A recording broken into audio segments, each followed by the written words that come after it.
হঠাৎ করেই যদি মিষ্টি জাতীয় কিছু খেতে ইচ্ছা করে, ডিফারেন্ট টাইপের কিছু খেতে ইচ্ছা করে, তাহলে এরকম একটা রেসিপি ট্রাই করতে পারেন। সাবুদানার এই রেসিপিটাও অত্যন্ত স্বাস্থ্যকর এবং খুবই মজাদার। আপনারা সবাই খেতে পারেন, ছোট বড় সকলের জন্য এটা পারফেক্ট একটা খাবার হবে। এবং যে কোনো সময় অতিথি চলে আসলে কিন্তু এরকম স্পেশাল একটা নাস্তা বা রেসিপি তৈরি করে ওদেরকে চমকে দিতে পারেন। আর কথা নয়, চলে যাচ্ছি স্পেশাল রেসিপিটা তৈরি করতে। আপনারা স্কিপ না করে দেখতে থাকুন।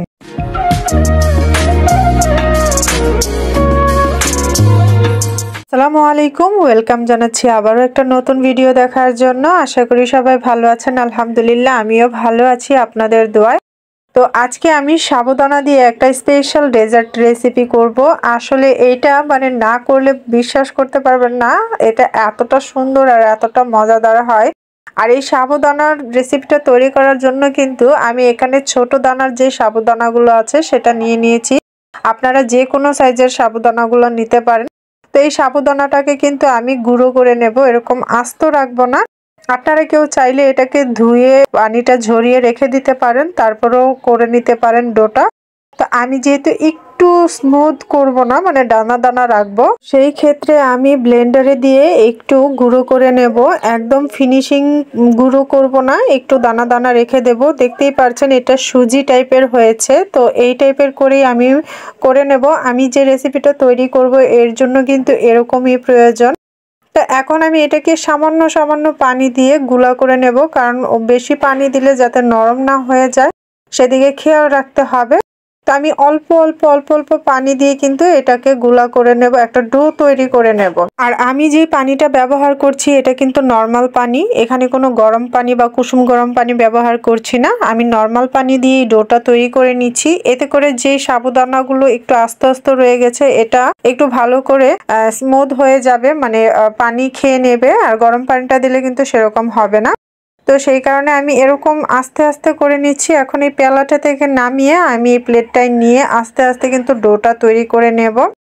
আর এই ডোটা একটু সময় নিয়ে করবেন, যাতে পানিটা বেশি না হয়ে যায় আর এমন কমও না হয়ে যায়। আমি যেইভাবে এই রেসিপিটা তৈরি করব তার জন্য কিন্তু মোটামুটি একটা শক্ত ডোই প্রয়োজন। খুব বেশি নরম হলে আমি পিঠার যে শেপটা দেব ওই শেপটা দিতে খুবই অসুবিধা হবে, কারণ আমরা জানি সাবুদানা কিন্তু অত্যন্ত আঠালো একটা জিনিস। তো যাতে খুব বেশি নরম না হয় ওইদিকে খেয়াল রাখতে হবে। তো এখন কিন্তু আমার কথা বলতে বলতে সাবুদানার ডোটা তৈরি করা হয়ে গেছে। এখন এই সাবুদানার ডোটাকে আমি 10 মিনিটের জন্য রেস্টে রেখে দেব, যাতে করে যেই আস্ত দানাগুলো আছে ওইটাও সেট হয়ে যায়। এবার 10 মিনিট পরে কিন্তু একদম পুরোপুরি সেট হয়ে যাবে, বাকি আস্ত দানাগুলো একদম পানিটা শোষণ করে একদম ঠিকঠাক হয়ে যাবে। এবার হাতের মধ্যে একটু তেল ভরিয়ে অল্প একটু ডো নিয়ে আমি হাতে ভালো করে এটা ঘুরিয়ে একটা বল করে এটাকে একটু চ্যাপ্টা করে দিয়ে এর মধ্যে একটু ডিজাইন করে নেব। আর এটা ডিজাইন করতে আমার একটা স্ট্র লাগবে। এটা দেখুন, এইটা কিন্তু ছোট একটা পাইপ, লাচ্ছি বা বিভিন্ন জুসের পাইপ যেটা হয়। তা আমি এটা দিয়ে কিন্তু এই যে মাঝখানটা একটু ছিদ্র করে নিচ্ছি, ডোনাট শেপ দিয়ে নিচ্ছি। এটা সাবুদানার ডোনাট সুইটস রেসিপি বললেই আমার মনে হয় ভালো হয়। তো যাই হোক, আপনারা বলে যাবেন কি নাম হলে ভালো হয়। তা আমি এটা কিন্তু ডোনাটের শেপ দিয়ে নিচ্ছি। এটাকে ভালো করে একটু মাঝখানটা একদম ছিদ্র করে দিচ্ছি, যাতে করে সুন্দর দেখা যায়। বা আপনারা কিন্তু এটা সুন্দর করে একটু করে নেবেন, বা কলম থাকলে বা যে কোনো কিছু থাকলে কিন্তু মাঝখানটা ছিদ্র করতে পারবেন। তবে পাইপ দিয়ে করলে সুন্দর হবে এবং শেপটাও সুন্দর থাকবে। তো আমি এরকম ছোট ছোট ছোট ছোট একই সাইজের করেই কিন্তু সবগুলা ডোনাট তৈরি করে নেব। তো আপনারাও কিন্তু আপনাদের ইচ্ছা মতো করে শেপটা দিতে পারেন, সুন্দর করে ডিজাইন করে নিতে পারেন। আসলে ডিজাইনগুলো হচ্ছে মনের শৌখিনতার ব্যাপার, যার যেরকম ভালো লাগে সেরকমই করে নেবেন। তো আমি এরকম পাইপটা ঘুরিয়ে ঘুরিয়ে ঘুরিয়ে ঘুরিয়ে কিন্তু মাঝখানে ছিদ্রটা একদম স্পষ্ট করে নিচ্ছি। তো দেখুন কত সুন্দর দেখা যাচ্ছে। এভাবে করে আমি সবগুলো তৈরি করে নেব। তা আপনারা কিন্তু হাতে মাত্র অল্প সময় থাকলে, ঘরে সাবুদানা থাকলে কিন্তু এরকম একটা রেসিপি তৈরি করে নিতে পারেন। খুবই অল্প সময় স্বল্প ব্যয়ে এই রেসিপিটা কিন্তু অনায়াসে হয়ে যাবে এবং পরিবারের সবাইকে নিয়ে এরকম একটা মজাদার রেসিপি খেতে পারেন।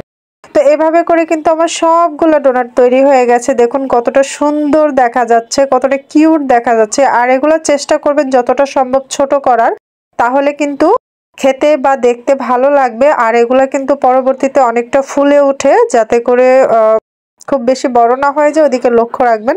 তো আমারগুলো কিন্তু মাঝারি হয়েছে, খুব বেশি ছোট করতে পারিনি, সময়ের কারণে তাড়াহুড়া করে তাড়াতাড়ি করে নিয়েছি।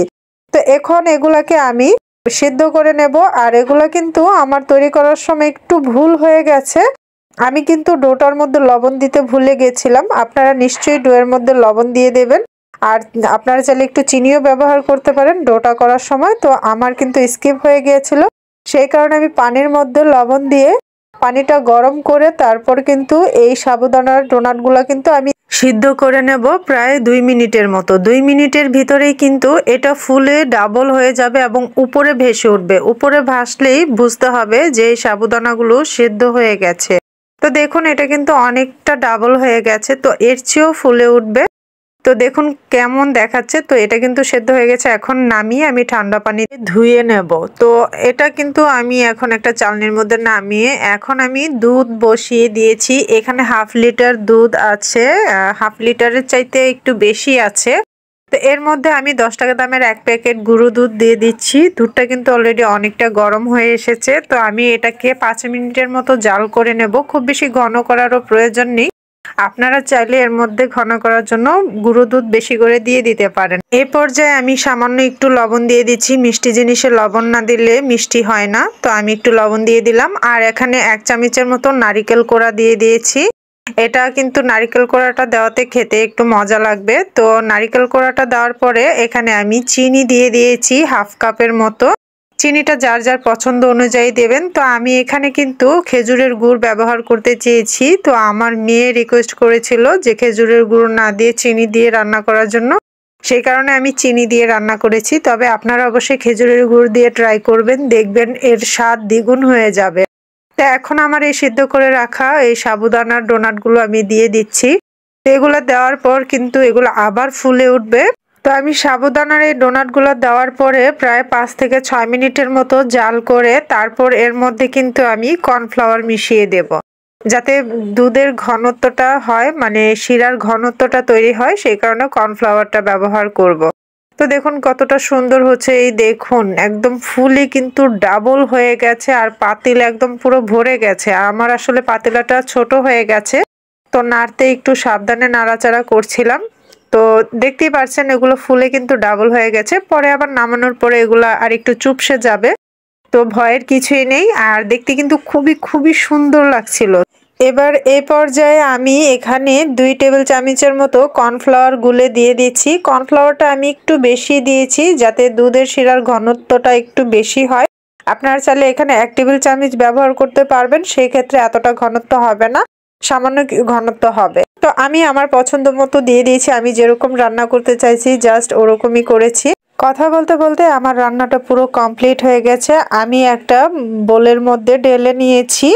তো এর মধ্যে উপরে আমি কাজু বাদাম আর চীনা বাদাম গুঁড়ো করে দিয়ে দিয়েছি, উপরে কিছুটা নারিকেল কোড়া দিয়ে দিয়েছি, এটা জাস্ট দেখার সৌন্দর্যের জন্য।